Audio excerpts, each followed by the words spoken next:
ಸಚಿವ ಸತೀಶ್ ಜಾರಕಿಹೊಳಿ ಅವರು ಇಡ್ತಾ ಇರುವಂತ ರಾಜಕೀಯ ಹೆಜ್ಜೆಯ ಬಗ್ಗೆ ಕುತೂಹಲ ಸೃಷ್ಟಿಯಾಗ್ತಾ ಇದೆ. ಕಾರಣ ಏನು ಅಂತಂದ್ರೆ ಅವರು ಕುಮಾರಸ್ವಾಮಿ ಅವರನ್ನು ಭೇಟಿಯಾಗಿದ್ದಾರೆ.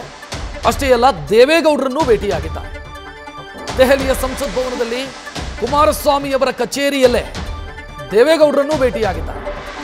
ತಡರಾತ್ರಿ ಉಭಯ ನಾಯಕರನ್ನ ಕೂಡ ಭೇಟಿಯಾಗಿದ್ದಾರೆ. ಇಬ್ಬರು ನಾಯಕರ ಡಿನ್ನರ್ ಮೀಟಿಂಗ್ ನೆಪದಲ್ಲಿ ಚರ್ಚೆಯಾಗಿದೆ. ಇಬ್ಬರ ಮಧ್ಯೆ ಕೇಂದ್ರ ಸಚಿವ ಕುಮಾರಸ್ವಾಮಿ ದೆಹಲಿ ನಿವಾಸದಲ್ಲಿ ಸಭೆಯಾಗಿದೆ. ಸತೀಶ್ ಜಾರಕಿಹೊಳಿಗಾಗಿ ವಿಶೇಷವಾಗಿ ಡಿನ್ನರ್ ಕೂಡ ಆಯೋಜನೆಯಾಗಿತ್ತು. ಇದೇ ವೇಳೆ ದೇವೇಗೌಡರನ್ನ ಕೂಡ ಸತೀಶ್ ಭೇಟಿಯಾಗಿದ್ದಾರೆ, ಮಾತುಕತೆ ನಡೆಸಿದ್ದಾರೆ. ಇದೀಗ ಕುತೂಹಲ ಕಾರಣ ಆಗಿದೆ.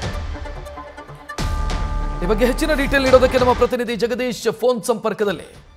ಜಗದೀಶ್, ಈ ಎರಡು ಫೋಟೋಗಳು 108 ಕಥೆಗಳನ್ನ ಹೇಳ್ತಾ ಇದೆ. ರಾಜಕೀಯವಾಗಿ ಏನೇ ಹೇಳ್ಕೊಳ್ಬಹುದು, ಕೇಂದ್ರ ಸಚಿವರನ್ನ ಭೇಟಿಯಾಗಿದ್ದೀನಿ ನಾನು ಅಂತ. ಬಟ್ ರಾಜಕೀಯ ಲೆಕ್ಕಾಚಾರ ಬೇರೆಯದ್ದೇ ಕತೆ ಹೇಳ್ತಿದೆ ಅಂತ ಅನಿಸ್ತಾ ಇದೆ. ಖಂಡಿತವಾಗ್ಲೂ ರಕ್ಷತೆ, ಯಾಕಂದ್ರೆ ನೀವು ಆ ಫೋಟೋಗಳನ್ನ ನೋಡಿದ್ರೆ ಮತ್ತೆ ಈಗಿನ ಸದ್ಯದ ಪರಿಸ್ಥಿತಿ, ರಾಜ್ಯದಲ್ಲಿ ಆಗ್ತಾ ಇರತಕ್ಕಂತಹ ವಿದ್ಯಮಾನಗಳನ್ನ ಗಮನಿಸಿದ್ರೆ ಶತ್ರುವಿನ ಶತ್ರು ಮಿತ್ರ ಅನ್ನುವಂಥದ್ದು ಇಲ್ಲಿ ಮೇಲ್ನೋಟಕ್ಕೆ ಸರಿಯಾದ ರೀತಿಯಲ್ಲಿ ಕಾಣಿಸ್ತಾ ಇದೆ. ಯಾಕಂದ್ರೆ ನಾವು ಸತೀಶ್ ಜಾರಕಿಹೊಳಿ ಅವರು ತುಂಬಾ ಸರಿ ಏನಂತಂದ್ರೆ ದೆಹಲಿಗೆ ಬಂದಂತ ಸಂದರ್ಭದಲ್ಲಿ ನೋಡಿದ್ವಿ, ಅವ್ರು ಯಾವುದೇ ಕಾರಣಕ್ಕೂ ಸಹಿತ ಒಂದೇ ಒಂದು ಸಾರಿ ಇಷ್ಟು ವರ್ಷಗಳಲ್ಲಿ, ಸುಮಾರು 1.5 ವರ್ಷಗಳಲ್ಲಿ ಒಂದು ಸರಿನೂ ಸಹಿತ ಅವರು ಎಚ್ ಡಿ ಕುಮಾರಸ್ವಾಮಿ ಅವ್ರನ್ನ ಹೋಗಿ ಭೇಟಿ ಮಾಡಿರುವಂತದ್ದು ಇಲ್ಲವೇ ಇಲ್ಲ.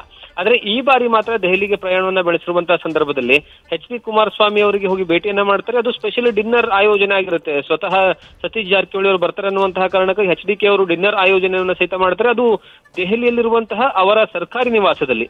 ಮತ್ತೆ ಇಲ್ಲಿ ಗಮನಿಸಬೇಕಾಗಿರುವಂತಹ ವಿಚಾರ ಏನು ಅಂದ್ರೆ, ಸುಮಾರು 1.5 ರಿಂದ 2 ಗಂಟೆಗಳ ಕಾಲ ಕುತ್ಕೊಂಡು ಮಾತುಕತೆ ನಡೆಯುತ್ತೆ.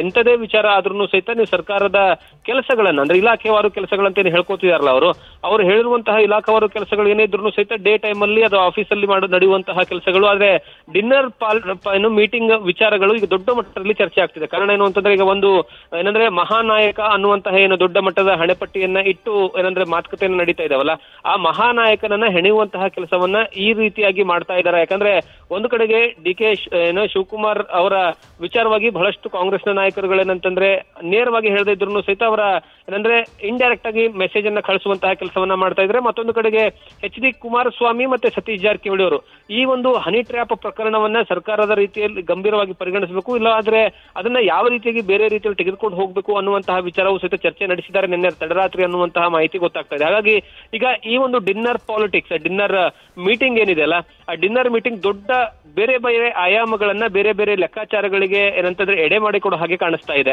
ಕಾರಣ ಏನು, ಒಂದು ಕಡೆಗೆ ನೇರವಾಗಿ ಸತೀಶ್ ಜಾರಕಿಹೊಳಿ ಅವರು ಈ ಹನಿ ಟ್ರ್ಯಾಪ್ ವಿಚಾರದಲ್ಲಿ ಹಿಂದೆ ಯಾರಿದ್ದಾರೆ ಮಹಾನಾಯಕ ಅವರು ಹೊರಗಡೆ ಬರಬೇಕು, ಕೇವಲ ಇದೊಂದೇ ಪ್ರಕರಣ ಅಲ್ಲ, ಈ ಹಿಂದೆಯೂ ಸಹಿತ ನಡೆದಿರ್ತಕ್ಕಂತಹ ಪ್ರಕರಣಗಳಲ್ಲೂ ಸಹಿತ ಏನಂದ್ರೆ ಇದೇ ರೀತಿಯಾಗಿ ಹನಿ ಟ್ರ್ಯಾಪ್ ನಲ್ಲಿ ಇದೇ ವ್ಯಕ್ತಿ ಇದ್ರು, ಈಗ ಮತ್ತೆ ಮತ್ತೊಂದು ಹನಿ ಟ್ರ್ಯಾಪ್ ಆಗಿದೆ, ಇದು ಇಲ್ಲಿಗೆ ಅಂತ್ಯ ಆಗ್ಬೇಕು ಅಂತ ನೇರವಾಗಿ ಮಾಧ್ಯಮದ ಮುಂದ್ಗಡೆ ಹೇಳಿಕೆಯನ್ನು ಕೊಡುವಂತದ್ದು. ಮತ್ತೊಂದು ಕಡೆಗೆ ಈ ಎಚ್ ಡಿ ಕುಮಾರಸ್ವಾಮಿ ಅವರು ಸಹಿತ ಈ ಹನಿ ಟ್ರ್ಯಾಪ್ ನಾಯಕ ಯಾರು, ಹನಿ ಟ್ರ್ಯಾಪ್ ಮಹಾನಾಯಕನ ಬಗ್ಗೆ ಹೊರಗೆ ಗೊತ್ತಾಗಬೇಕು ಅನ್ನುವಂತಹ ವಿಚಾರವನ್ನ ನೇರವಾಗಿ ಹೇಳೋ ಮೂಲಕವಾಗಿ ಇಬ್ಬರ ಟಾರ್ಗೆಟ್ ಒಂದೇ ಆಗಿದೆ. ಹಾಗಾಗಿ ಇಬ್ರು ನಾಯಕರು ಒಂದೇ ಕಡೆ ಕುತ್ಕೊಂಡು ಚರ್ಚೆ ಮಾಡಿರುವಂತಹ ವಿಚಾರ ಬಹಳಷ್ಟು ಕುತೂಹಲ ಮತ್ತೆ ಕೌತುಕಕ್ಕೂ ಸಹಿತ ಕಾರಣ ಆಗಿರುವಂತದ್ದು. ಥ್ಯಾಂಕ್ ಯು ಜಗದೀಶ್ ಮಾಹಿತಿಗೆ. ನ್ಯೂಸ್ ಫಸ್ಟ್, ನಿರ್ಭೀತಿಯಿಂದ ನಿಮ್ಮ ಪರವಾಗಿ.